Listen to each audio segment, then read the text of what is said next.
Bonsoir.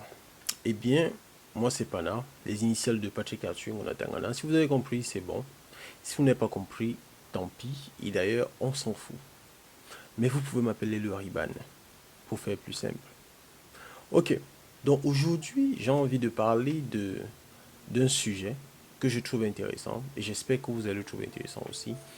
Et parce que il s'agit de développement personnel et de connaissance de soi. Donc, la connaissance de soi, c'est généralement un sujet très important. C'est pour ça que j'ai envie d'en parler, quoi.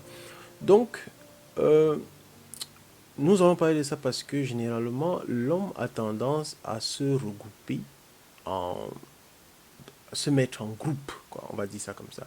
L'homme a tendance à se mettre en groupe. Il y a des groupes qui nous sont prédéfinis et il y a des groupes auxquels nous choisissons d'appartenir. Par exemple, tu peux naître dans un continent, ce n'était pas ton choix. Tu peux naître noir, ce n'était pas ton choix. Voilà. Donc ça, c'est des groupes qui nous ont été donnés comme ça. Voilà. Nous sommes nés dans ces groupes-là, par conséquent, on n'a pas de choix, quoi.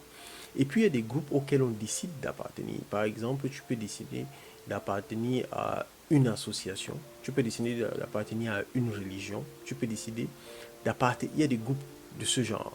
Voilà. Donc aujourd'hui, je vais vous parler d'autres groupes et je suis sûr que beaucoup d'entre nous, on va se retrouver dans ces groupes-là. Peut-être un peu plus dans certains que dans d'autres. Voilà. Et la bonne nouvelle, c'est que il y aura des bons groupes et la mauvaise, c'est qu'il y aura des groupes que vous n'allez pas forcément apprécier. Juste que vous pourrez passer d'un groupe à un autre si vous souhaitez. Parce que si vous si vous vous rendez compte que vous appartenez à un groupe que vous n'aimez pas, vous pouvez écouter le groupe que vous aimez, vous pouvez écouter les caractéristiques du groupe que vous aimez et décider de changer pour appartenir à ce groupe-là. Voilà. Donc, sans plus tarder, je vais comme ça vous introduire ces groupes-là. Le premier groupe, c'est les omégas. Les omégas.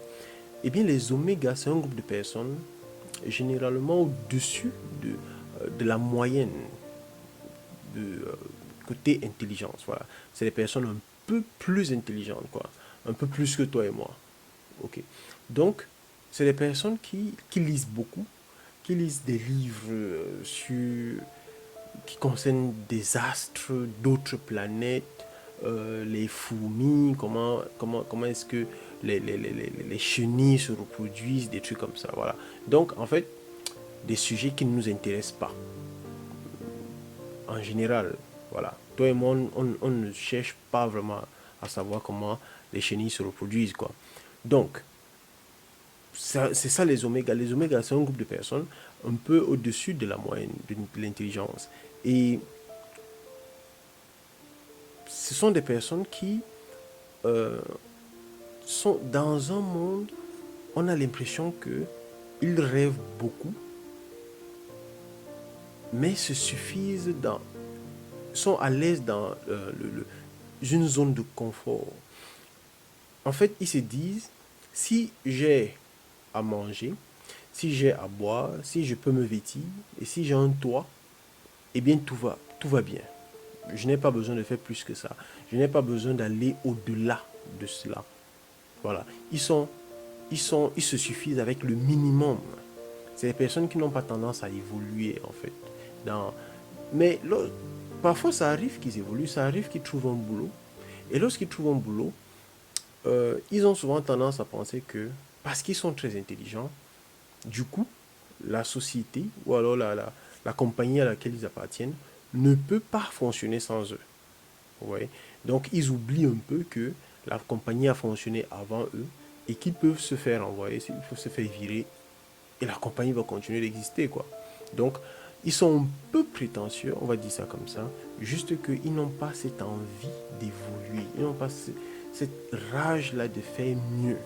Voilà, c'est un peu ça les omégas. Les omégas aussi, lorsqu'ils sont en couple, les omégas ne sont pas ils ne sont pas très très participatifs dans les travaux ménagers. Voilà. Donc du coup, leur femme, le conjointe, parce que là nous parlons des hommes uniquement, leur conjointe ne compte pas beaucoup sur eux en ce qui concerne les travaux ménagers. Euh, En fait, les petites tâches de la maison, quoi. Ils ne sont pas très actifs à ce niveau-là. Donc, c'est un peu ça les omégas. Et bien, le deuxième groupe, ce sont les gamma. Les gamma, c'est un autre groupe assez intéressant quand même, mais il se rapproche un peu du premier groupe parce que c'est des personnes euh,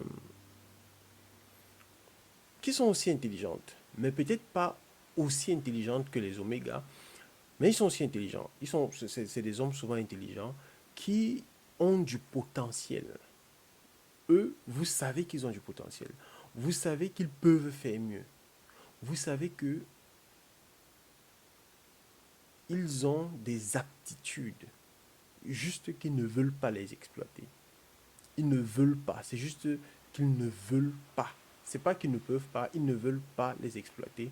Euh, Ils ont souvent tendance à penser que ils n'ont pas besoin de changer, que tels qu'ils sont, ça suffit. Ça se rapproche un peu des omégas. Parce que imaginez quelqu'un euh, qui ne cherche pas à avoir de plaquettes de chocolat. Voilà, on sait tous que les plaquettes de chocolat, peut-être c'est beau à voir, c'est un signe de, de, de, de beaucoup d'énergie aussi. Lorsque vous avez suffisamment d'énergie, les plaquettes, ça montre, ça dit que vous avez assez d'énergie. Ça montre que vous êtes actif. Voilà. Donc, ils ne cherchent pas à plaire, ils ne cherchent pas à vous montrer à se mettre au sport, ils ne cherchent pas à s'améliorer, ils ne cherchent pas vraiment ce genre de choses. Et comme c'est souvent un choix, ils ont souvent tendance aussi à se dire, lorsqu'il n'a pas réussi dans sa vie, il a tendance à se dire, en fait, si je ne suis pas ministre aujourd'hui, si je ne suis pas euh, directeur, ou alors si je ne travaille pas dans le gouvernement et tout, si je ne suis pas là-bas, c'est parce que j'ai voulu. J'aurais pu être tout ça, c'est juste que j'ai décidé de ne pas être là-bas. Voilà, ce sont les paroles des gamins. Les gamins ne font pas d'efforts pour améliorer. Vous sentez bien qu'ils ont du potentiel, mais ils ne l'exploitent pas vraiment. Voilà. Donc c'est un peu ça les omégas. C'est pas beaucoup quand même. La troisième catégorie qui est vraiment importante, qui est vraiment intéressante et euh, c'est une catégorie vraiment importante parce que elle sera avec nous tout au courant de notre aventure sur notre chaîne, quoi. Donc, la troisième catégorie, ce sont les bêtas. Les bêtas. Ça, c'est une catégorie vraiment, vraiment. Retenez ce nom, les bêtas.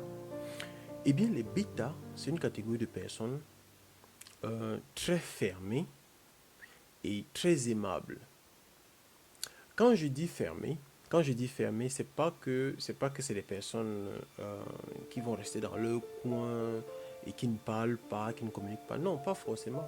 C'est juste que c'est des personnes qui n'ont pas de point de vue. Voilà. C'est des personnes, on a l'impression qu'ils ne réfléchissent pas, qu'ils n'ont pas d'opinion. C'est des personnes qui, lorsqu'elles arrivent dans une discussion, on leur demande, toi tu penses quoi? Vous avez l'impression que il va vous dire, en fait, il vous dit que, bon, moi, je ne suis pas intéressé par votre débat, mais lorsqu'il ouvre sa bouche pour parler, c'est pour soutenir quelqu'un. Toujours pour soutenir. On dirait qu'il n'a pas de point de vue. Bon, on peut se dire son point de vue, c'est de soutenir. Il a le même point de vue que quelqu'un. Mais le bêta est capable de soutenir les deux points de vue. C'est-à-dire, il arrive et il dit, il trouve deux camps. Ceux qui soutiennent par exemple que, je ne sais pas quoi, le franc CFA n'est pas bon pour l'Afrique, et un autre groupe qui dit le franc CFA est bon pour l'Afrique, il va vous dire, le bêta est capable de vous dire, oui, il est d'accord que le franc CFA n'est pas bien pour l'Afrique. Et lorsque l'autre camp va prendre la parole, il sera derrière pour dire, mais c'est vrai, D'ailleurs, comment est-ce qu'on va vivre sans le franc CFA? Donc, c'est quelqu'un qui est capable de changer à tout moment. C'est quelqu'un qui, vous avez l'impression qu'il n'a pas il n'a pas il n'a pas, vous savez, lorsqu'on dit souvent que c'est ta parole. Il n'a pas de parole, il n'a pas de point de vue ferme. Voilà. Donc, on a l'impression qu'il ne réfléchit même pas. Voilà. Donc, j'ai dit que c'est des personnes fermées et très aimables. Lorsque j'ai dit aimable, c'est quoi? Aimable, ça signifie c'est quelqu'un qui ne cherche pas à vous vexer. Il ne cherche pas à vous contrarier. Déjà, il ne cherche pas à soutenir ses points de vue, son point de vue. Il ne cherche pas à dire, toi, je ne suis pas d'accord avec ce que tu penses. Je pense plutôt que. Il ne fait pas ça. Donc, du coup, il revient dans l'autre côté où il ne cherche pas à te vexer parce qu'il s'est dit que s'il est contre toi, tu vas te vexer et puis tu ne seras plus en accord avec lui. Tu ne seras plus bien avec lui. Et il a peur de l'affront, il a peur de la contradiction. Il ne veut pas vous mettre mal à l'aise. Voilà. Il ne, il, ne, il ne sait pas dire non. Donc du coup, lorsque vous avez en face de vous quelqu'un qui dit oui à tout ce que vous dites, vous avez, vous avez, vous aurez cette intention, vous aurez cette tendance à lui manquer de respect. Parce que vous allez vous dire, mais tu ne soutiens jamais de point de vue, tu ne penses à rien, tu n'as pas de point de vue, et puis tu ne sais pas dire non. Tu n'es jamais contre quelqu'un. Donc du coup, on va te dominer facilement. Donc c'est quelqu'un qui se laisse facilement dominer en fait. Et c'est pour ça que on l'appelle bêta parce que il est un peu diminué. On a l'impression qu'il n'a pas de personnalité à lui. Il ne, se, il ne sait pas s'affirmer. Il ne, il ne soutient rien en fait. Voilà. Donc, voilà un peu le bêta. Et le bêta, il faut aussi savoir lorsque le bêta euh, se met en couple. Le bêta se met difficilement en couple et ses relations avec les femmes ne mettent pas souvent long. Parce que le bêta instaure souvent une routine d'homme soumis. Les femmes ont l'impression qu'il est gentil, mais les femmes se lassent vite de ce comportement et se disent non, non, ça ne peut pas, tu ne peux pas être toujours comme ça. Tu ne vas pas dire oui à tout. Il va dire oui à tout. Et puis, lorsqu'il a même une amie ou alors une fille qu'il apprécie et qu'il aimerait avoir comme petite amie, il sera tellement serviable qu'il va devenir comme un toutou, comme un petit chien, comme, euh, comme quelqu'un qu'on peut manipuler, qui est toujours disponible, qui n'a pas le temps pour lui, qui ne se fait pas respecter. Voilà. Donc du coup, le bêta est un peu quelqu'un qui va se laisser écraser de manière volontaire. Et le bêta est même capable de, de rire des moqueries des autres envers lui. C'est-à-dire quoi? C'est-à-dire que vous vous moquez de lui, eh bien, lui, il rit aussi. Vous dites, tu as la grosse tête, et il se met à rire. Alors que quelqu'un de normal devrait dire, bon, votre blague, eh bien, ça ne me fait plus rire. Vos blagues, ça ne me fait plus rire. Donc, je préfère que vous arrêtez. Et bon, si vous n'arrêtez pas, quelqu'un de normal devrait quitter. Ouais, quelqu'un de normal va vous laisser. S'il ne veut pas se mettre à bagarrer ou un truc comme ça, il vous laisse, il s'en va. Je ne parle pas des personnes mal élevées parce qu'il y a des personnes aussi qui sont mal élevées et qui peuvent facilement se battre. Non, je parle du bêta qui ne veut pas s'affirmer, qui ne veut pas dire non, je ne veux pas de ceci. Voilà. Donc c'est un peu ça le bêta. Le bêta aussi, dans sa personnalité de faible, de diminuer, il a souvent tendance à lorsque je me souviens, lorsque vous avez parlé des femmes avec le bêta traite souvent, il vient souvent consoler les femmes qui ont été déçues. Et là, quand le bêta s'est dit, eh bien, ça, c'est le moment pour moi de, de, de, de, de lui dire ce que je ressens pour elle. Et puis, elle va accepter juste parce qu'elle est dans un moment de fragilité. Mais très rapidement, sa faiblesse va renaître, sa faiblesse va reprendre le dessus et cette femme va repartir vers quelqu'un qui est plus fort mentalement. Voilà. Donc c'est un peu ça le bêta.